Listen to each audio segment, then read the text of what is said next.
Hello guys. और next chapter is motion. ये जो है आप लोगों का फिजिक्स का पार्ट है, इसी साइंस बुक का। Is it clear? तो ये हम लोग यहाँ पे डिस्कस करेंगे मोशन। मोशन को समझने से पहले कुछ चीज़ें हम लोगों को समझनी पड़ेंगी। उससे पहले अब मैं कुछ एग्जांपल दूंगा आपको, जो आपको ये क्लियर करेगा कि मोशन होता क्या है। सबसे पहला जो टर्म आता है हमारे इस चैप्टर का, अगर आपको मोशन को समझना है तो वो आता है सबसे first, that is the rest. Rest क्या होता है? रेस्ट क्या होता है, एक एग्जांपल देखिए मैं समझाऊंगा। सपोज ये एक पेड़ है,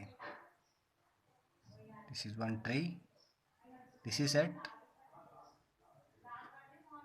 रेस्ट। अगर कहा जाए रेस्ट पे, जब कोई ऑब्जेक्ट अपनी पोजीशन चेंज नहीं करता है with respect to object, that is considered as rest. मतलब रेस्ट क्या होता है? रेस्ट वो होता है जब पोजीशन चेंज नहीं होती है, position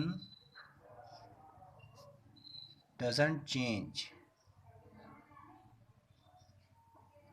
position doesn't change with respect to object. कोई भी ऑब्जेक्ट के रेस्पेक्ट में अगर पोजीशन चेंज नहीं होती है तो उसको बोलते हैं रेस्ट। तो जैसे मैं अगर बोल रहा हूँ, यहाँ पे एक पेड़ है और यहाँ पे एक, मान लीजिए एक लड़का खड़ा हुआ है, ठीक है। अगर ये इसकी रेस्पेक्ट में, ये बॉय जो है इसके रेस्पेक्ट में, इस पेड़ के रेस्पेक्ट में अगर अपनी पोजीशन चेंज नहीं कर रहा है तो ये बॉय क्या कहलाएगा? It is at rest. समझ में आया? तो रेस्ट क्या कंडीशन होती है कि position does not change with respect to an object. मतलब ये बॉय इस पेड़ के रेस्पेक्ट में अपनी पोजीशन अगर चेंज नहीं करेगा तो ये रेस्ट कहलाएगा, रेस्ट पे कहलाएगा। समझ में आया? सपोज यहाँ पे एक पत्थर पड़ा हुआ है तो वो भी अगर पोजीशन चेंज नहीं कर रहा है अपनी यहाँ से, तो ये भी क्या कहलाएगा? रेस्ट पे कहलाएगा। समझ में आया?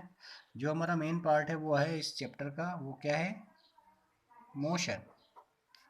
अब मोशन को समझना, what is this motion? Motion में क्या होता है? पोजीशन चेंज होती है with respect to object. Suppose ये कोई पेड़ है, ये मैंने मान लिया ये क्या है?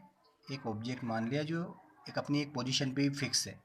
अब इसके रेस्पेक्ट में अगर ये बॉय यहाँ से निकल के चला जाएगा, यानी यहाँ से ये पास हो जाएगा, यानी ये क्रॉस कर जाएगा इसको, तो इसके रेस्पेक्ट में ये क्या कहलाएगा? ये ऑब्जेक्ट यानी ये लड़का क्या कहलाएगा? Is in the motion. मतलब मोशन में क्या होता है? पोजीशन चेंज होती है। क्या होती है?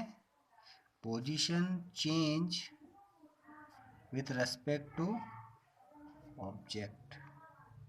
सपोज ये बॉय इसकी रेस्पेक्ट में, ये बॉय इसकी रेस्पेक्ट में यहाँ से पास हो जाए तो ये क्या कहलाएगा? ये boy is in motion. Boy is in motion but plant tree is in rest.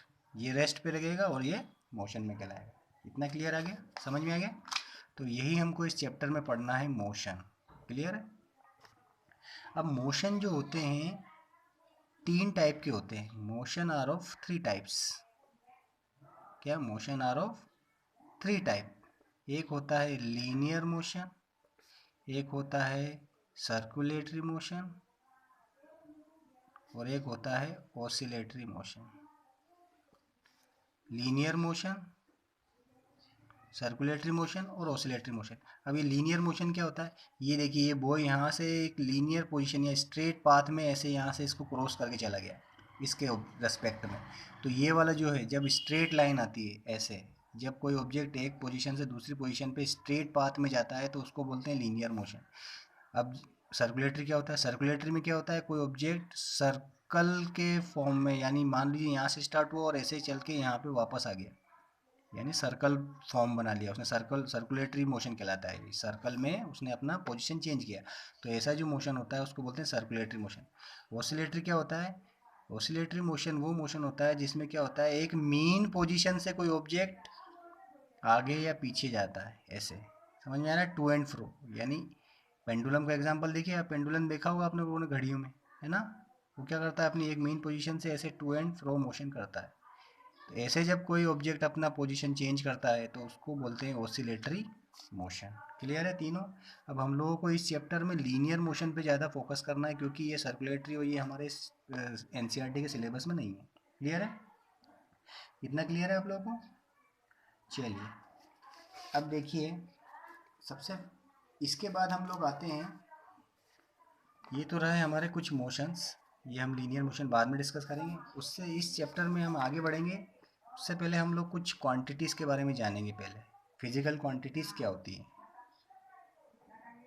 Physical quantities क्या होती है। फिजिकल क्वांटिटीज़ क्या होती हैं। Physical quantities are the physical property of material. ये क्या होती हैं, किसी भी मटेरियल की फिजिकल प्रॉपर्टी होती है। फिजिकल प्रॉपर्टी ऑफ मटेरियल, ये क्या होती है, physical property of material that can be measured. Material that can be measured, ये ऐसी क्वांटिटीज़ होती हैं जिनको हम मेजर कर सकते हैं।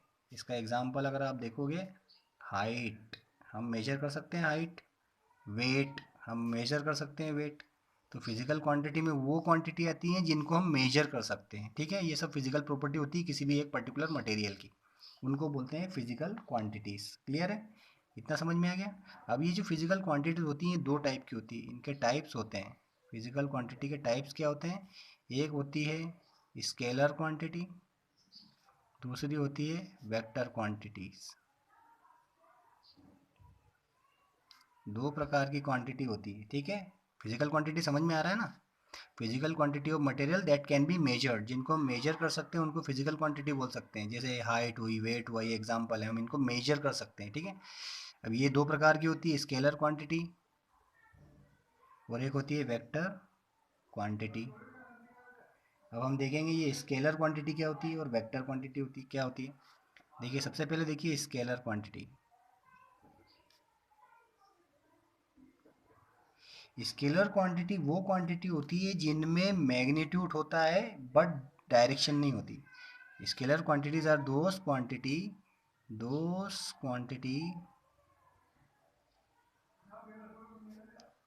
which has magnitude but no direction, direction नहीं होती इनमें। समझ में आया। अब आप लोगों के दिमाग में क्वेश्चन आ रहा होगा कि ये मैग्नीट्यूड क्या होता है। इसको मैं समझा देता हूँ। मैग्नीट्यूड मतलब होती है वैल्यू।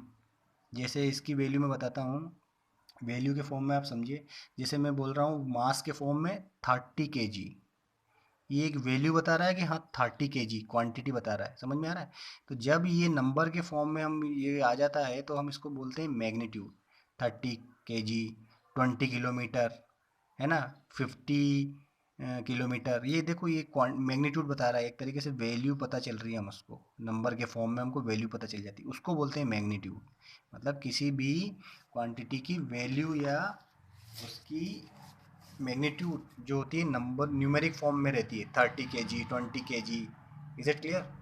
20 फुट हाइट में आ गया, ये मीटर, किलोमीटर, ये सब जितना भी नंबर फॉर्म में आ गया वो सब क्या है, मैग्नीट्यूड है। समझ में आया, ये स्केलर क्वांटिटी होती है। तो स्केलर क्वांटिटी एक बार फिर समझिए, those quantity which has magnitude लेकिन डायरेक्शन नहीं होती, उनको बोलते हैं हम स्केलर क्वांटिटी। समझ में आया। इसका एग्जाम्पल अगर देखेंगे आप, स्केलर का स्पीड, डिस्टेंस, ये कुछ एग्जाम्पल हैं काय के, स्केलर क्वांटिटी के। अब स्पीड देखिए, स्पीड कैसे आप बता सकते हो, 20 किलोमीटर। यहाँ पे आप देखिए मैंने बोला कि 20 किलोमीटर गया कोई व्यक्ति, तो 20 किलोमीटर बोला है उसने। ये नहीं पता चला है कि किस डायरेक्शन में गया है। समझ में आई बात, 20 किलोमीटर। समझ में आई बात। तो यहाँ पे स्पीड जो है सिर्फ एक मैग्नीट्यूड ही बता रहा है, डायरेक्शन यहाँ पे पता नहीं चल रही। तो ऐसी जो क्वांटिटीज होती है उसको बोलते हैं स्केलर। डिस्टेंस क्या होती है, डिस्टेंस, सॉरी, स्पीड हो गई 20 किलोमीटर पर आवर, ठीक है।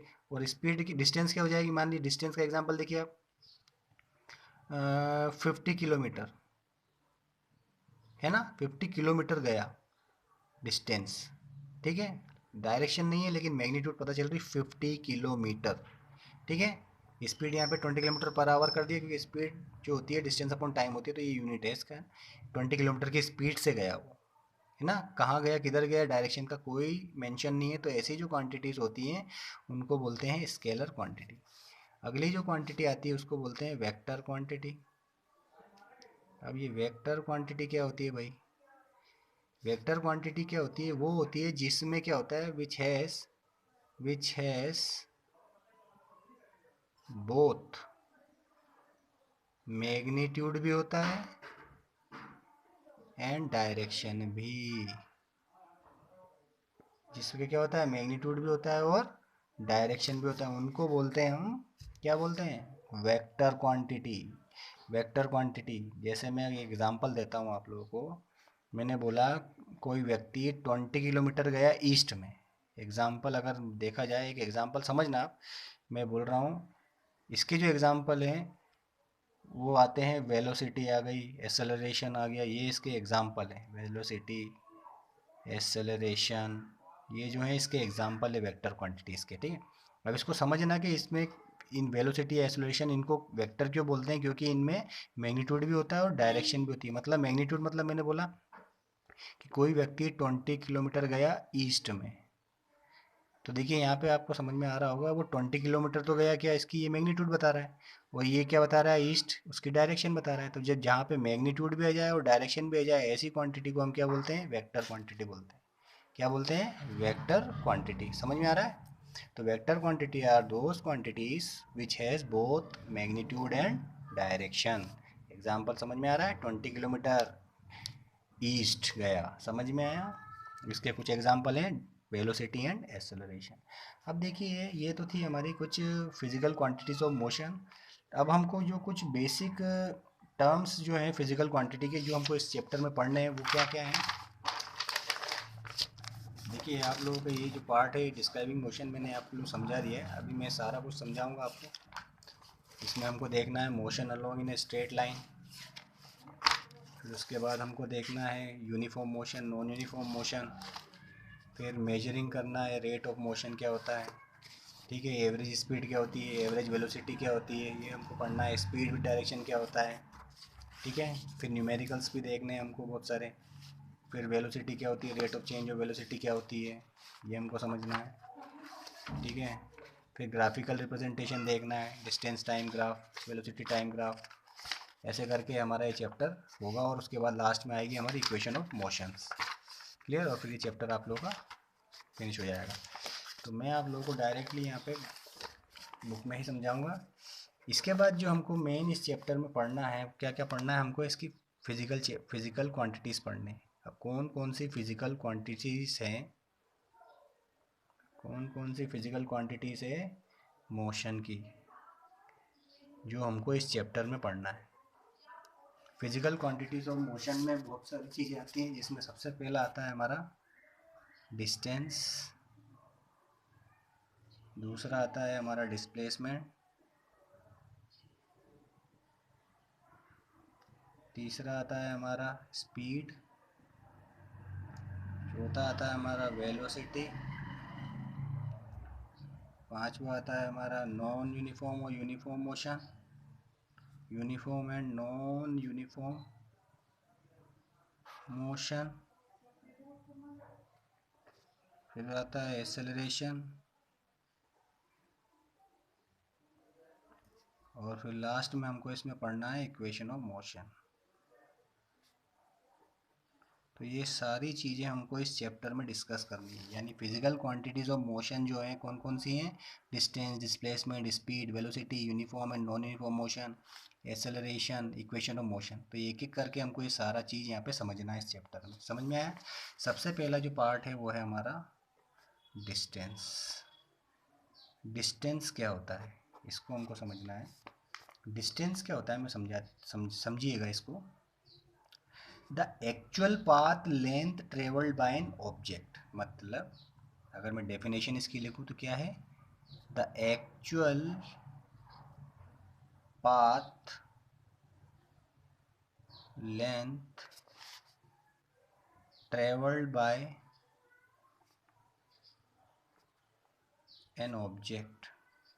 कोई ऑब्जेक्ट जब एक्चुअल पाथ ट्रेवल करता है उसको ही बोलते हैं डिस्टेंस, उसको ही क्या बोलते हैं, डिस्टेंस बोलते हैं। इसको समझने के लिए आप एक एग्जांपल लीजिए। सपोज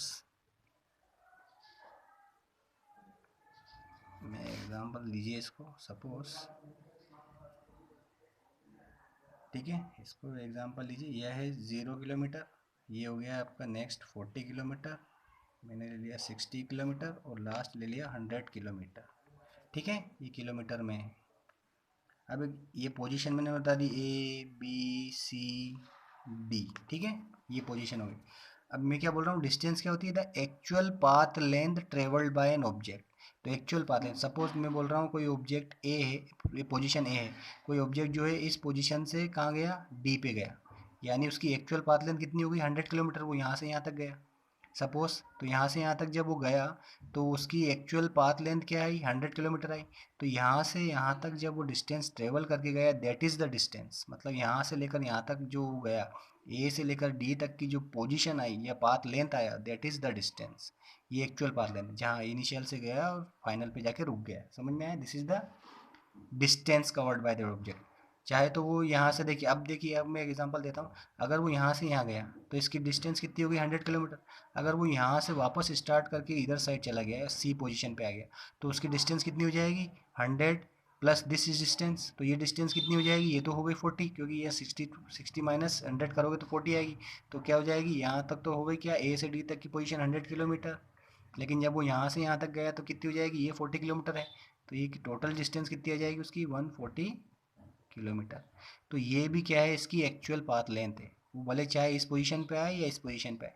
तो टोटल जो एक्चुअल पाथ लेंथ जो उसने कवर किया है उसको ही बोलते हैं डिस्टेंस, समझ में आया। डिस्टेंस के बारे में और देखिए आप, डिस्टेंस जो होती है स्केलर क्वांटिटी होती है, कैसी क्वांटिटी होती है, स्केलर क्वांटिटी होती है।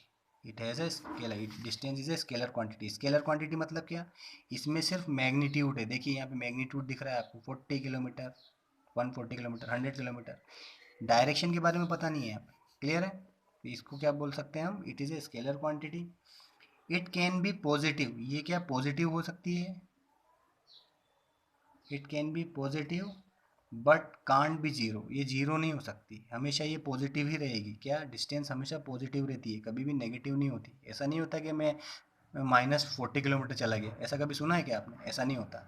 हम यही बोलते हैं कि 20 किलोमीटर गए, 50 किलोमीटर गए, डिस्टेंस वही होती है। तो इट इज़ ऑलवेज पॉजिटिव, ये हमेशा क्या होती है, पॉजिटिव होती है। एंड कांट बी जीरो, ये कभी जीरो नहीं होती, समझ में आया, डिस्टेंस कभी भी जीरो नहीं होती। तीसरा पॉइंट इसके बारे में अगर देखें, इसकी एसआई यूनिट, एसआई यूनिट क्या होती है इसकी, मीटर, क्या होती है, मीटर, इसका सिंबल है स्मॉल एम। तो डिस्टेंस क्लियर है आप लोगों का। Distance is the actual path length travelled by an object, it is a scalar quantity, it can be positive, it is always positive, it can be नहीं, it always positive, ये always positive रहती है। It can't be zero, zero कभी नहीं होती है distance, और इसकी जो एसआई यूनिट होती है मीटर। इतना क्लियर है। अगला जो टर्म है हमारा, वो है हमारा डिस्प्लेसमेंट। डिस्टेंस और डिस्प्लेसमेंट में कोई डिफरेंस ज़्यादा नहीं आते हैं, थोड़ा सा ही आता है, बस थोड़ा सा हम समझेंगे डिस्प्लेसमेंट क्या होता है। Displacement is the shortest distance, ये क्या होती है, शॉर्टेस्ट डिस्टेंस होती है, shortest distance between, shortest distance between initial position and final position,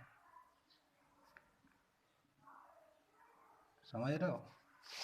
displacement क्या होती है, is the shortest distance between initial position and final position. अब इनिशियल पोजीशन क्या होती है, इनिशियल पोजीशन वो होती है जहाँ से कोई ऑब्जेक्ट स्टार्ट कर रहा है मूविंग, और फाइनल पोजीशन क्या होती है, जहाँ पे जाके वो रुक जाए, उसको फाइनल पोजीशन बोलते हैं।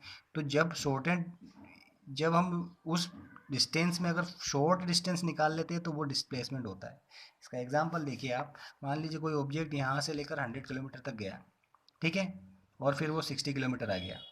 तो यानी अगर वो यहाँ पे आके यहाँ से चला और यहाँ पे गया और फिर यहाँ से यहाँ आके रुक गया, मतलब यूँ गया फिर वापस यूँ आया और यहाँ आके रुक गया, तो ये जो है ये मिनिमम डिस्टेंस, ये दिख रही है शॉर्ट डिस्टेंस, ठीक है। यहाँ पे ये ऐसे पूरा टोटल कैलकुलेट नहीं करेंगे, ऐड नहीं करेंगे हम, यहाँ पे ये शॉर्टेस्ट डिस्टेंस देखेंगे। तो that shortest distance is nothing but displacement, समझ में आया, भले वो कुछ भी हो। अब अगर स्ट्रेट पाथ की एग्जांपल देखिए आप लोग, यहाँ पे दिख रहा है आपको ये शॉर्ट डिस्टेंस, चाहे पाथ कैसा ही हो, इरेगुलर हो भले, मैंने बोला कोई ऑब्जेक्ट है एक्स, जो चला यहाँ से और यूँ गया यूँ गया यूँ गया यूँ गया, उसकी पोजीशन ये रही, यहाँ से यूँ गया ऐसे इस जिगजैग मोशन में गया और वाई पोजीशन पे पहुँच गया, समझ में आया। तो इसमें हम देखिए डिस्प्लेसमेंट जो रहेगा वो ये रहेगा, शॉर्टेस्ट डिस्टेंस, ये वाली एक्स और वाई की शॉर्टेस्ट डिस्टेंस ये रहेगी, ना कि ये कितना कहाँ किधर से गया कैसे गया, उससे हमको कोई लेना देना नहीं। तो डिस्प्लेसमेंट में हमेशा शॉर्टेस्ट डिस्टेंस देखी जाती है। डिस्टेंस में जरूर आप ये पूरा काउंट करोगे कितना है, ये समझ में आई बात, क्लियर है। तो डिस्प्लेसमेंट इज दैट। इसका एक और पॉइंट देखिए, ये क्या होता है, वेक्टर क्वांटिटी होती है इसकी। इसकी कौन सी क्वांटिटी होती है, वेक्टर क्वांटिटी होती है। Displacement is a vector quantity, ठीक है। जैसे डिस्टेंस क्या होती है, पॉजिटिव हो सकती है, it is always positive and can't be zero. Displacement क्या है, पॉजिटिव नेगेटिव और जीरो तीनों हो सकती है। It can be positive, negative and zero. ये पॉजिटिव भी हो सकती है, नेगेटिव भी हो सकती है और जीरो भी हो सकती है। एग्जांपल देखिए, यहाँ से यहाँ तक गया, फिर यहाँ गया, फिर वापस घूम के यहाँ आ गया, मतलब यहाँ से यहाँ गया, फिर यहाँ गया 100 पे, फिर 100 से 60 पे आया और यहाँ पे आके रुक गया। तो यहाँ से यहाँ तक की डिस्टेंस उसकी पॉजिटिव में आ रही कितनी, 60 किलोमीटर। तो ये पॉजिटिव हो गया। अब नेगेटिव क्या होगा, नेगेटिव क्या होगा, मान लीजिए यहाँ से यहाँ गया 100 किलोमीटर, 100 के बाद वो गया 40, ठीक है। तो यहाँ से यहाँ तक की डिस्टेंस जो आ रही वापस पॉजिटिव में आ रही, दैट इज़ द 40। माइनस करेंगे हम तो नेगेटिव में भी आ जाएगी। और अगर अब देखिए जीरो कब आएगी, जब वो अपनी फाइनल पोजीशन से चला डी पे गया और डी से वापस फाइनल पोजीशन पे आ गया जीरो पे, यानी ए पे, तो इसकी डिस्टेंस टोटल क्या हो जाएगी, जीरो हो जाएगी। तो ये पॉजिटिव नेगेटिव और जीरो तीनों हो सकता है डिस्प्लेसमेंट, ठीक है। इतना क्लियर है। एग्जाम में आप लोगों से कभी कभी पूछा जाता है difference between distance and displacement. तो डिस्टेंस और डिस्प्लेसमेंट के डिफरेंस आप लोगों के सामने रखे हुए हैं। डिस्प्लेसमेंट क्या होता है, the actual path length travelled by an object, it is a scalar quantity, it is always positive and can't be zero, its SI unit is meter. Displacement क्या होता है, is the shortest distance between initial position and final position, it is a vector quantity, it can be positive negative और zero। ये positive negative और zero हो सकती है, ठीक है। इतना क्लियर है सभी को। इसके बाद जो अगला थर्ड टर्म आता है, थर्ड पॉइंट आता है, वो आता है आपका speed. We will discuss in next part. Speed, velocity, uniform, acceleration, ये सारा हम इसके नेक्स्ट पार्ट में देखेंगे। क्लियर है, इतना समझ में आया आप लोगों को। I hope you understand the concept of this terms, clear. अब मैंने आप लोगों को क्वेश्चन आंसर सेंड किए हैं, तो आप लोग ये इससे प्रीवियस जो चैप्टर था टिश्यू, उसकी क्वेश्चन आंसर आप लोग लिख लेना, ठीक है। Thank you.